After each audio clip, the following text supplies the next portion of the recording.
Duha ka senior citizen nga pasahero ang patay, samtang laing tulo ang samdan.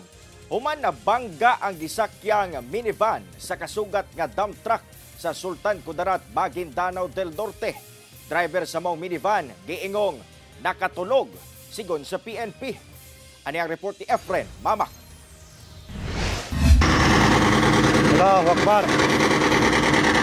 Nagtinabangay kini mga residente sa pag-abli ni ining pultahan sa nalumping nga puti nga minivan. Human nunay mga pasahero ni ini ang naangol human kini nabangga sa kasugat nga dump truck sa National Highway sa Barangay Pigkalagan, Sultan Kudarat, Maguindanao del Norte pasado alas 3 sa hapon adlang Huwebes. Gani makita sulod sa mong sakyanan ang upat ka mga sakay ni ini kung asa dunapay panimuot ang usa ka babayi lakip ang driver ni ini. Apan makita sab sa front seat sa mong sakyanan ang usa ka pasahero nga nagkadugo ang ulo ug wala nay panimuot. Taod-taod napagawas sa mga residente ang usa ka babayeng pasahero nga dunay panimuot kinsa giagi sa likod nga bahin sa minivan, samtang ginahulat ang pag-abot sa ambulansya alang sa pagluwas sa lain pang mga sakay nga naangol.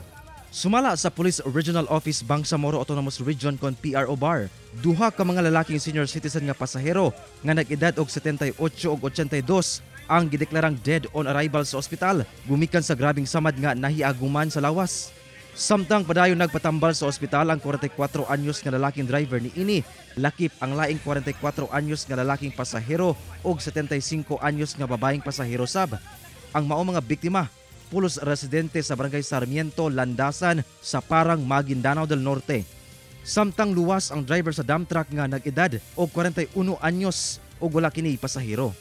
Sa investigasyon sa kapulisan, gilatas sa duha ka sakyanan ang managlahing direksyon sa mong kadalanan diyang nakatulog matud pa ang driver sa minivan.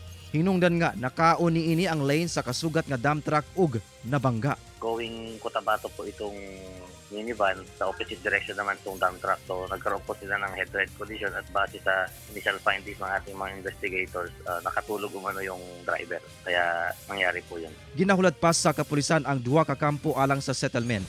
Ginakuhaan pa sa GMA Regional TV1 Mindanao ug pahayag ang driver sa minivan.